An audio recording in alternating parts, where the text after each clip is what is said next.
On the morning of September 17th, 2019, something happened that almost nobody noticed and almost nobody reported. The interest rate for overnight borrowing between banks didn't rise slightly. It didn't spike moderately. It shot from around 2% to over 10% in a single morning. That is a 400% increase overnight in the most liquid, most supposedly stable corner of global finance. The Federal Reserve, the most powerful central bank on Earth, had to scramble. They injected $75 billion into the market before noon just to stop the bleeding.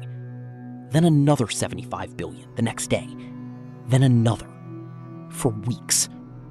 And the headlines? Mostly silence. The stock market barely flinched.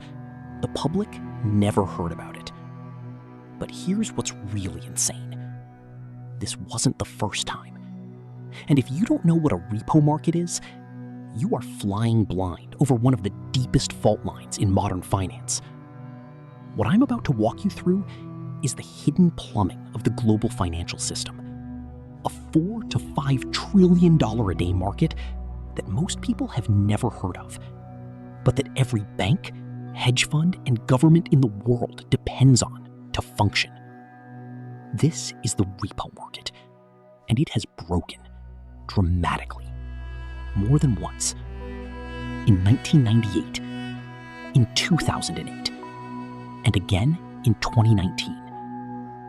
By the end of this video, you'll understand exactly how it works, why it keeps blowing up, what it nearly destroyed, and why, right now, today, the conditions that triggered those collapses are being rebuilt, quietly, in plain sight.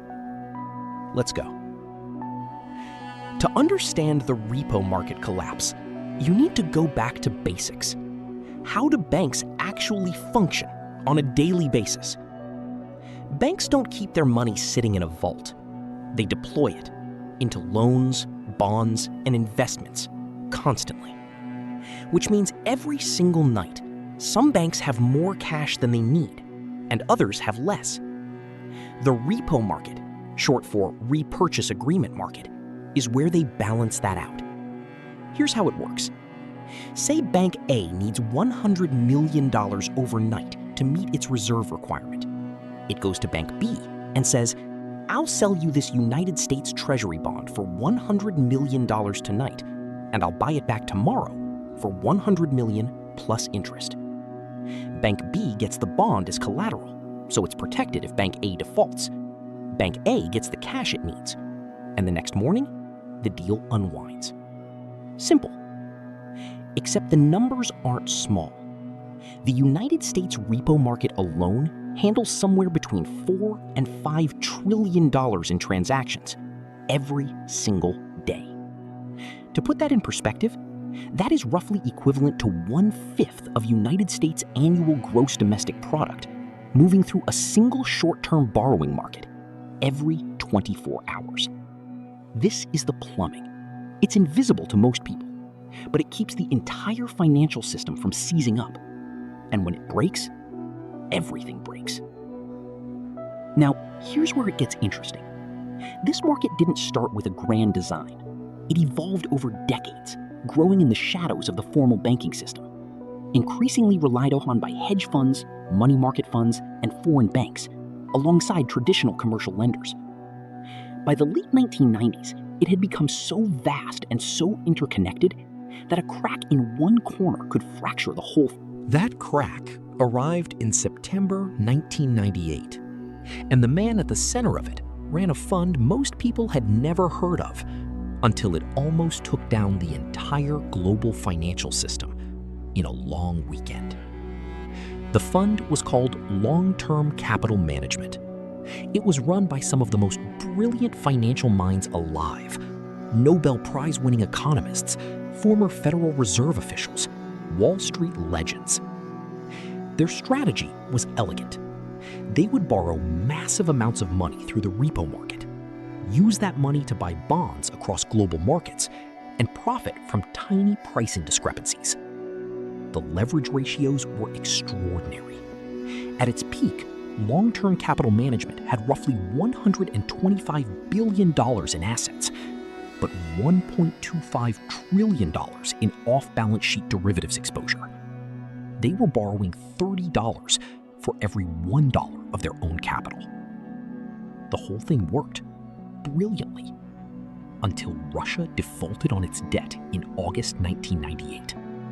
Markets panicked. The pricing discrepancies the fund was betting on didn't converge. They blew out. Collateral values dropped. Repo lenders demanded more margin. Long-term capital management couldn't pay. In weeks, a single hedge fund was threatening a chain reaction across global credit markets. The Federal Reserve had to organize a private sector bailout of $3.6 billion to prevent a full collapse.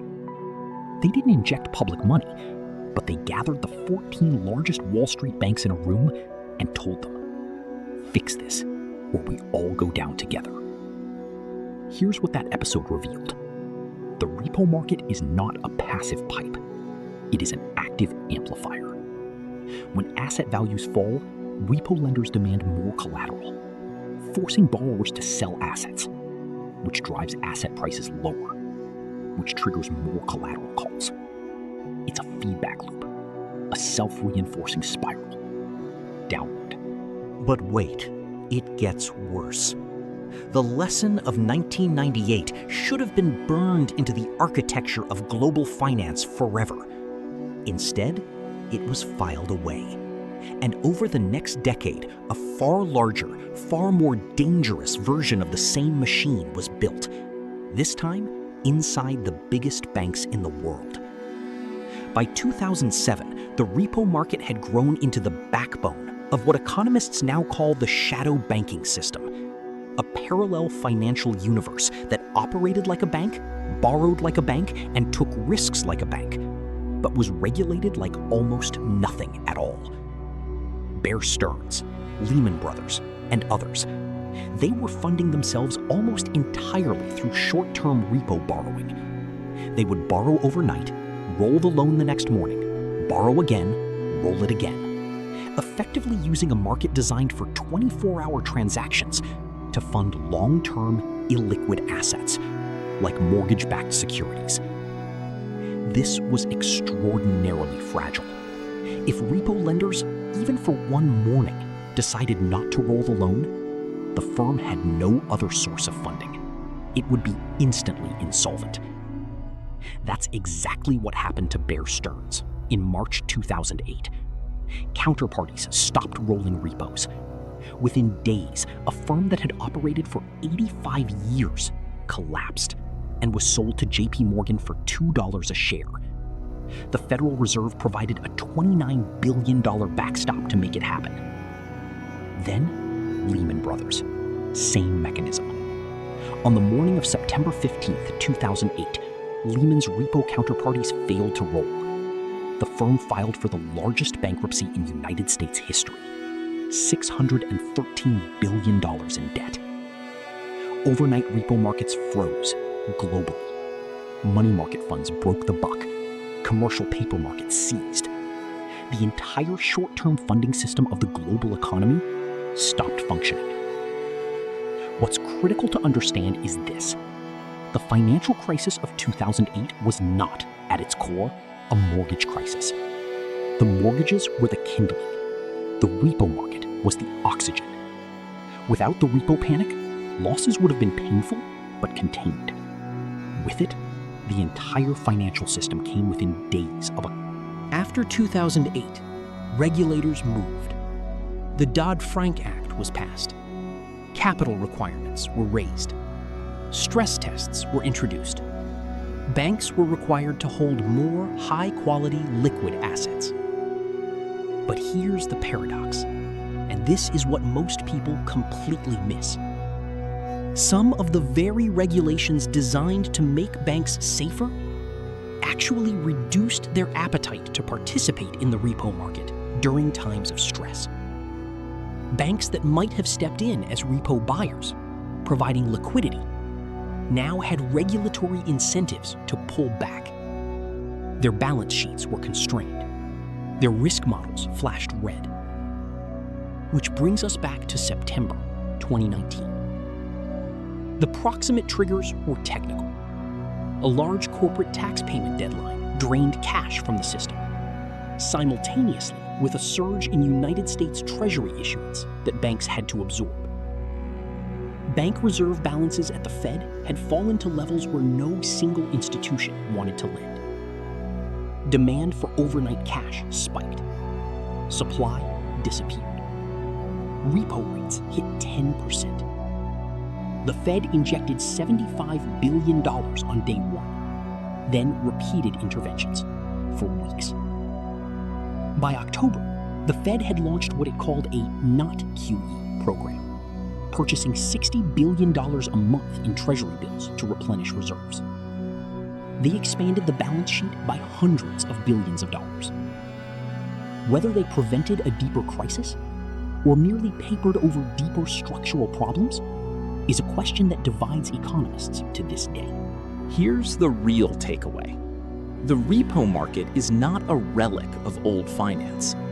Right now, United States government debt is growing at a pace that is structurally incompatible with the current absorptive capacity of the repo market.